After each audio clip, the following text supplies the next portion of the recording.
It's time for another episode of the Shaun Tabatt Show, a podcast where I connect you with thought leaders from across the globe, digging into some of my favorite topics like personal development, marketing, spirituality, and pretty much any other shiny object that happens to catch my attention.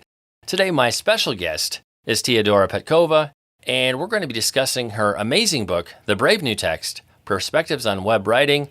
Teodora, I screwed that up. I'll try that again. Teodora, it is truly an honor. Welcome to the show. Hi, thanks for having me.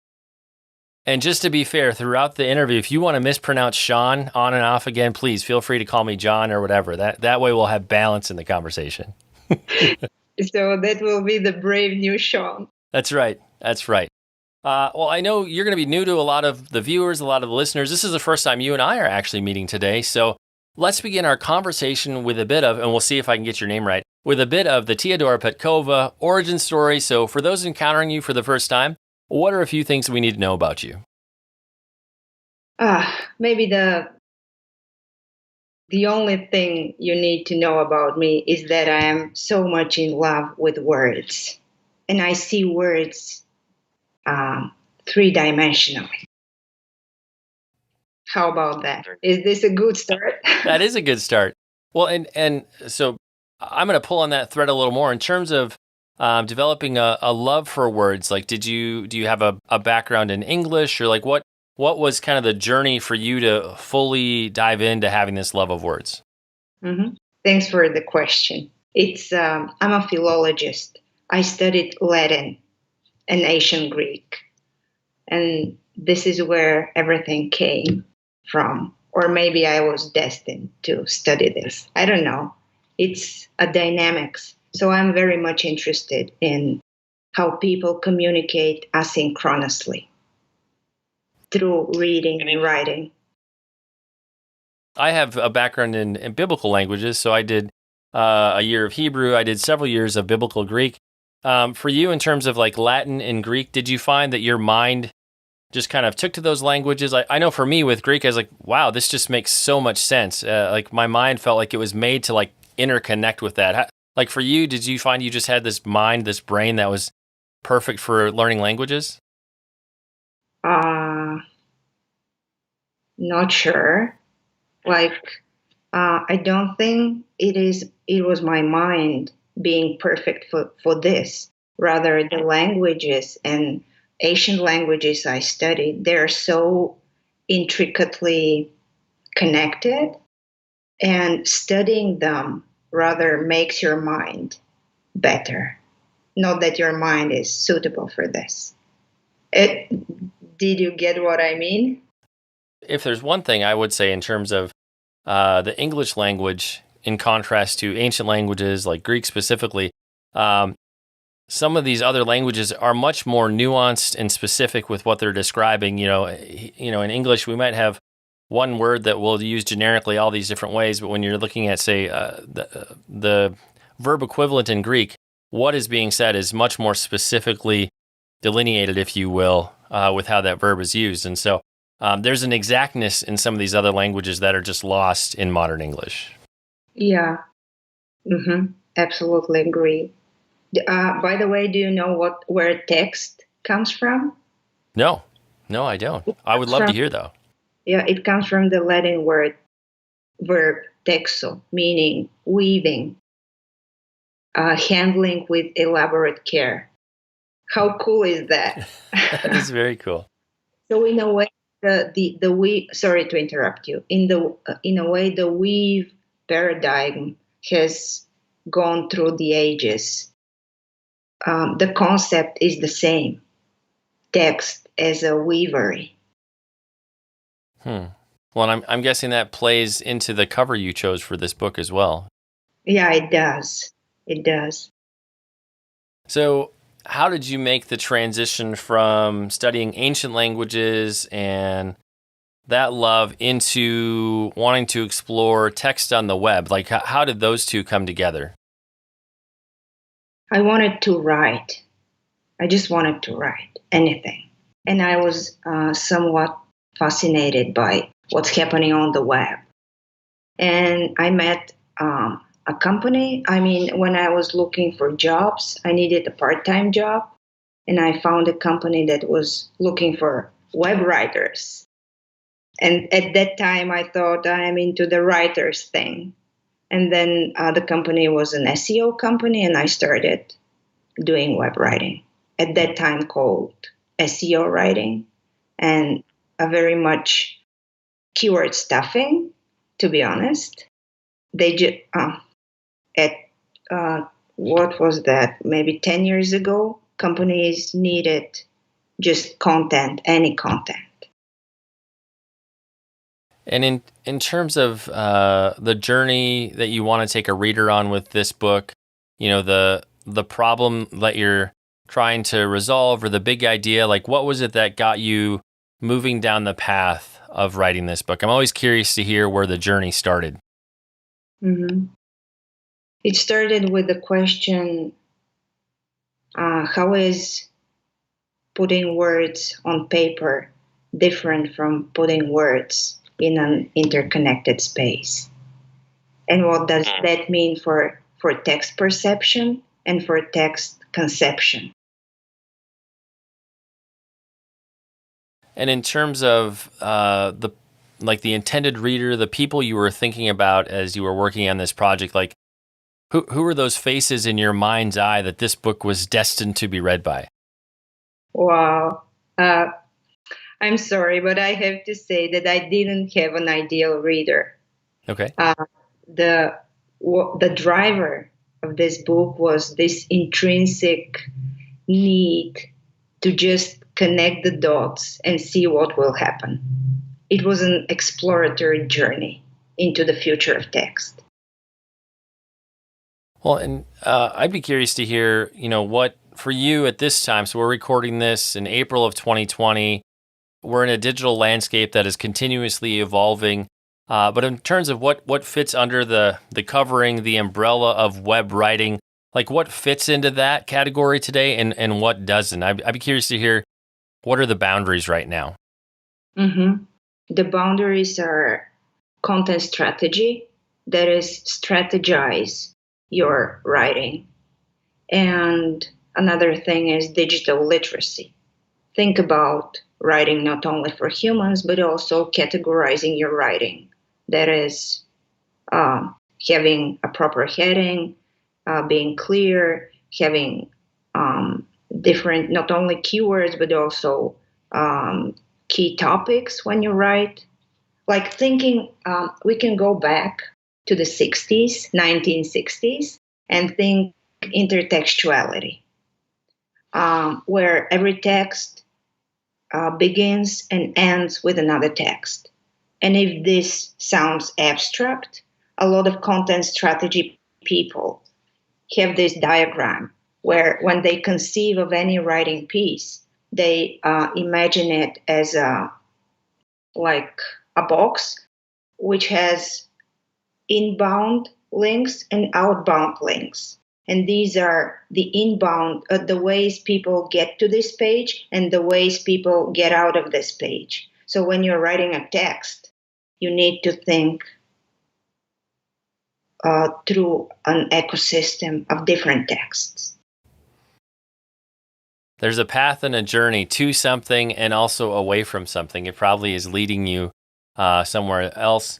And interestingly enough, with the audience we're writing for, a lot of the content we're writing, yes, it is for humans to read and interact with, but we're also writing for other audiences of, web crawlers and AI and other things that are also taking a look at the text or what's behind the text that we're writing. So I'd love to have you just comment a little bit more about how have you noticed that maybe, and this could be something that you've noticed in your own life or in others that you're interacting with, how is the semantic web transforming the ways that we create and consume content? I think you've shared a little bit about how it's shifting the ways we're being intentional with what we're creating.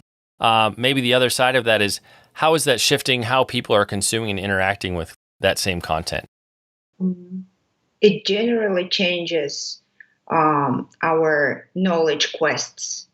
That is, when we're searching on Google, we're getting so many rich results from different types of content, and we can somehow access this rich network of answers.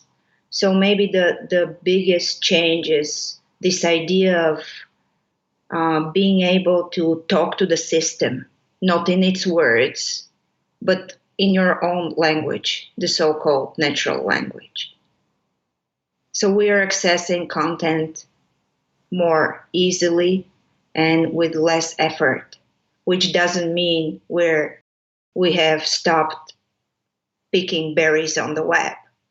It's a theory, picking berries on the web, berry picking. It's the way a user finds their way through different content.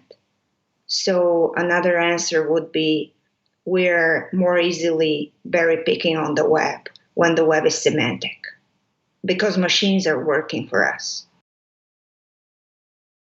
And another aspect of how we're interacting with this content would be devices like our iPhone talking to Siri or Cortana or Hey Google. How is that also? How does that play into it? Because obviously, you have a machine that is processing audio input and turning it into something that it can understand and reference a database. There's a call happening somewhere on the back end. So how does that interaction play into it as well?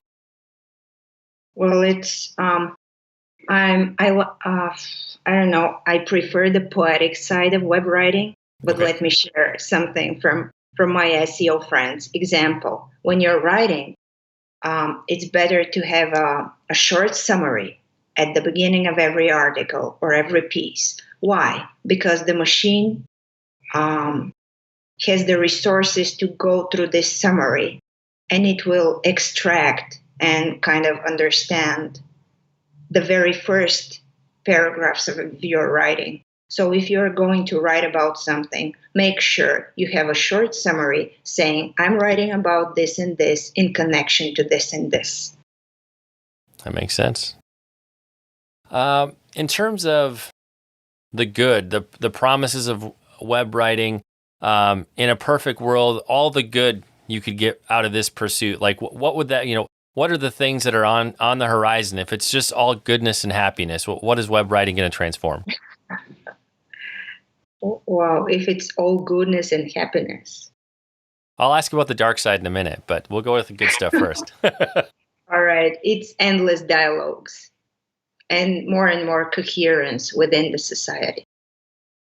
To some extent, one of the things I was thinking about, does this help to level the playing field? Like one of the things I kept thinking about as I was getting ready for this interview, in terms of ease of access, devices to contribute to the discussion, be part of the conversation, are inexpensive to free. It's very easy to be part of it. And so to some extent, to publish something in a book format and other like physical aspects, like the barrier to entry is a bit higher. There are more gatekeepers. But in terms of on the web, the barrier to entry is almost non-existent today. So to some extent, is there a way that this has leveled the playing field for more people to contribute who might not have had access before?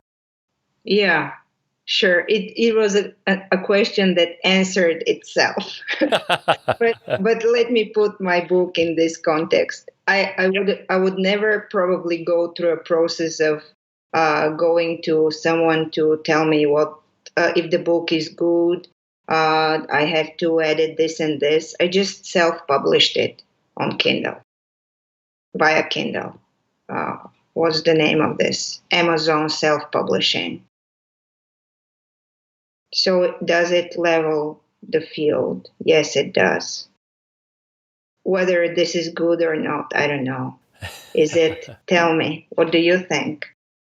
Well, I mean, I do make my living operating in the traditional publishing space. So, I am one of those gatekeepers that, as somebody who reviews lots of book proposals and, gets a vote to say whether or not things get published in a more traditional manner. So I think there's a place for both of those to coexist.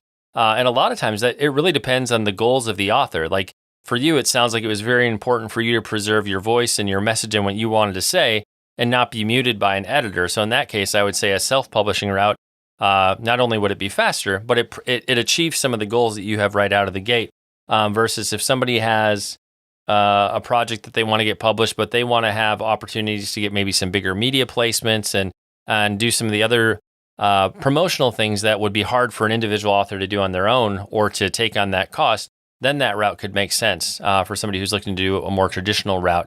But like anything else, the time and investment and to get ready to be somebody who would be viewed as a good investment for a traditional route, like that's a longer journey versus a self-publishing journey that can happen typically a lot faster. So at the end of the day, it just really depends on the timing and the goals and what you want to achieve for which path is going to be right. Mm-hmm. Great. I just want to add something about web writing for the people who are listening and are interested in this. Speaking about goals, when you're writing on the web, always have this as a content card, like a library card, where you will have your business goals and your content goals. The business goals would be, what do you want to achieve with this content? And the content goals will be, what will my reader achieve with this content? In terms of downside, like is there any bad in terms of how our web writing is changing or shifting the way that people are interacting with content? Are there any negatives or concerning things that you observed? Let me try to answer in a more moderate way. Sure. Because I'm not very used to looking at the bad sides. I'm aware of them. Mm-hmm. However, I think I'm focused on the good side. So the bad sides are when people are not thinking about the other as a person to converse with, but rather as a person to convert. Right. Maybe that's a bad side from my perspective. Thinking about web writing as a tool for, I don't know, driving sales and stuff. Right. Well, I think with great power comes great responsibility. So the more we learn, the more we get adept at doing something, we can choose to manipulate somebody. We can choose to inspire and influence them. And there can be a fine line with that. And so to some degrees, I think, how one person might manipulate and another person like inspire and influence, it might look almost the same. And at the end of the day, it comes down to their heart and their intention and where they're coming from and the end that they want to achieve or the goal that they want to move towards. And so I think to some extent, the person, the organization has to wrestle with what they're doing and maybe what's calling them or pushing them into what they're pursuing or trying to accomplish. But in terms of power and the ability to influence, when you learn how to do these things well, you can influence people to good, you can influence people to bad. The power is in your hands, wield it wisely. Yeah. You mentioned the word manipulate. Because I'm recently doing a PhD and I'm looking into the relationship marketing concept. What this theory is saying that marketing is not about manipulating, it is about managing information and content flows. So I prefer to think about this that way, manipulate. I don't like this word. Right.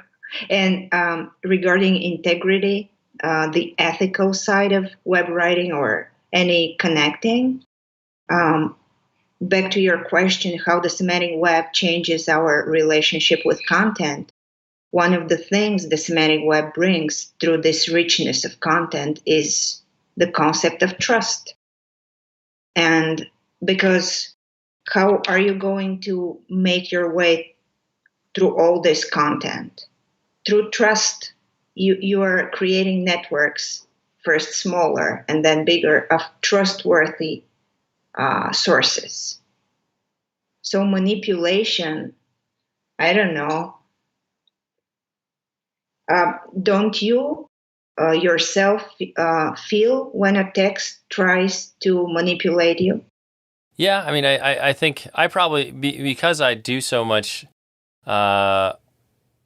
related to influence marketing and motivating people to buy books and connect with authors, I probably look at it through a slightly different lens than the average consumer because I think more often than not, when I see something, whether it's trying to influence me or manipulate me, which is, that's kind of in that like beauty, it's in the eye of the beholder. A lot of times I'll be like, oh wow, that was impressive. I'll go far enough down a path where I'm like, I see what they're trying to do there. Wow, they executed that, that really well. So, whether they're influencing me or manipulating me, I often am just kind of in awe if they really pulled it off in an impressive manner. So, yeah, I would probably just be like, wow, that was really good. I don't, so versus I think somebody who doesn't work in marketing or isn't thinking about the journey that they're taking the customer on and where they're trying to get them to and their goals, like, they probably might not even realize whether they're being influenced or manipulated, or might not have the same reaction. More often than not, I'm just kind of impressed if you were able to lead me far enough down a path. I'm like, wow, they did it. They sort of, I probably won't buy the thing anyways, but, props for trying, I guess, is how I would respond. But again, it's a two-way, what's the word? Two-way interaction. Right. Because you're saying the journey they are leading the customer through. The other side of this is marketing people who are understanding the journey of the customer, their own journey. Like, how are they reaching a solution? And then they give the proper content, the right content for this solution, for this journey, rather than engineering the journey. Right. No, that makes sense. Another thing I was curious about, I work in a industry where we're still making physical books. We're making ebooks and audiobooks and now e-courses en masse. And so the expressions of messages are getting wider. But in terms of, the digital content space versus physical, we often think of books as more permanent objects in a sense because they're actual physical objects. But are we maybe entering this time where digital content may actually have more permanence and staying power because it doesn't live anywhere, but it kind of gets to live everywhere at the same time? That's a great question. It's a beautiful basis for my imagination. Because if you think about content and its life, it lives in our heads. So when we are reading a physical book, actually these are two questions. The first question about the physical object, I think it relates to binding and to the need of many people to have something that is close, that is not overflowing everywhere. They need one thing, a targeted thing. And then the other thing, how is this changing content? I still think the physical book and digital content have this in common, that they change your perceptions, and it is the change perception that is the actual content. That is, content lives in us because we are intertextual animals. And the thing that we are doing now is not digital. We are sharing thoughts. And maybe the difference between sharing thoughts the way we do now and sharing thoughts asynchronously, me reading Aristotle without him knowing that I read him. The difference is this space that opens for different ideas to overflow. I think I got lost, but I'll think on that question because it's beautiful. And let me show you a book. Have you read this book? No. It's called A Futurist's Manifesto, and it's a collection of essays talking about how the book is changing. What's its essence? And is its essence in the physical object, or where is it?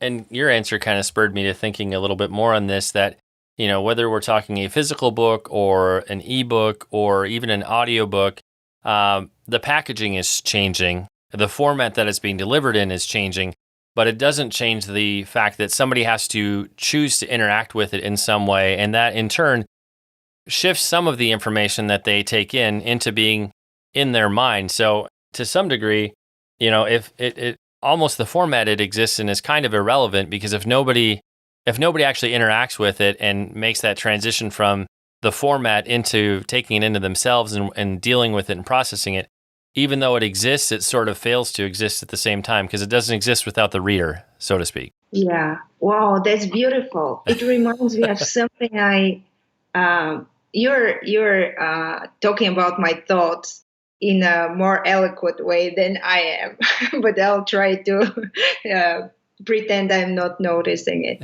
So I read there is a guy, David Bohm. He's a physicist, but he wrote an essay on dialogue.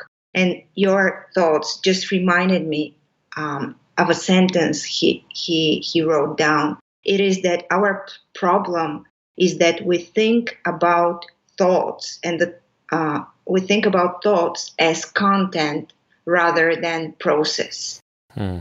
How beautiful is this? The process remains, and it's I think it's for the better. Digital makes this process maybe faster and more distributed, the network theory. I think there's these interesting challenges we're struggling with right now, to kind of dehumanize sometimes the sharing, the communication, the relational aspect of it. It's easy to get into a place where everything is just content, and we're looking at almost as information more than things that we're experiencing, and things that might be shifting us or making us think. And so, it's a complicated relationship I feel like we have with content these days, where are we being shaped by it, or are we just sort of, I don't even know if not even experiencing it, almost like, because we have so much content, if we just choose to take in too much, we sort of endure it, we trudge through it, but we absorb very little of it in a deep and meaningful manner. And so I feel like we're at a time right now where our relationship with content is almost something to try to really manage well, so that we don't lose the beauty of that experience and it just all becomes like shallow and transactional. Yeah, I can only nod and maybe add a remark to this. There is are you aware of the Clue Train Manifesto? No. Its main proposition is that markets are dialogues. So it has different points, and point number 17, I know the number because I had to teach it to my students. So number 17 says, content, did we say content? We feel so dirty. The person who wants to write a poem on the web didn't set off writing content. Right. Almost when we no longer see it as a poem and we see it as content, we're almost devaluing it, or stripping away some of the beauty, because we've taken something that was an experience, a journey, something to behold, and just merely turned it into text on a screen and nothing more. Yeah, we're maybe going into the algorithmic audience's job, which is not our job. We are to experience content. We're not to process it or classify it. So let the machines do their thing and we'll do ours? Yeah. Is that the answer? It is dialogues. I'm so much into the concept of dialogues these days. Well, if I was able to give you a crystal ball and say, here's your opportunity to look into the future of web content and content writing, how is this going to shift and shape the world in the next 5 to 10 years? What are the things you see on the horizon? Wow. All right. Well, I see opening a book and being able to call a word, and a hologram can get out of the word and show me stuff. And then, I don't know what else. I see a lot of conversations. But that's not because you're saying what would be the bright future of this. Conversations are hard. So we have a lot of work to do to be able to converse on the web the way we do in life, offline. Because somehow today we're not very used to think about the person that will read our comment as a person that is next to us. Right. And this creates difficulties. And this creates web writing that is not considering the reader as a human, but rather as a target to be met. So my crystal ball is not crystal clear, and it's not all good. It's a dynamics of becoming more and more coherent with each other on the web. I guess my vision of the future doesn't necessarily relate to writing on the web specifically, but I do see how we are very much more interconnected. It's easy for us to, if somebody will take initiative to open up lines of communication, we can connect with anybody across the entire globe at this point. The degrees of separation between the reader and the author, like those are getting smaller and smaller to a large extent at this point. And so I am hopeful that there will be more opportunities, whether we're talking about books, ebooks, audiobooks, a blog article, whatnot, but opportunities to go from the printed page, so to speak, or the text to actual, like, more real person-to-person interaction and connection. I'm hopeful that could be part of the future to some degree in terms of human needs and relational needs. We don't need more time staring at a screen. We actually need more time sharing and bouncing ideas and being in relationship with people. So to some extent, it feels weird, but it's like almost a back to basics. Like sometimes you just sit down and have a conversation with somebody, and that's really the thing you need to do, as opposed to learning another thing or reading another book, or there's a balance in there somewhere. So I'm hopeful that there will be more opportunities to live life off of the page, maybe with somebody whose content we really enjoyed reading, but to actually have a discussion with them can be a very powerful thing to take it into a different place. Yeah, back to the Roman Forum. Yep. Where people discuss things.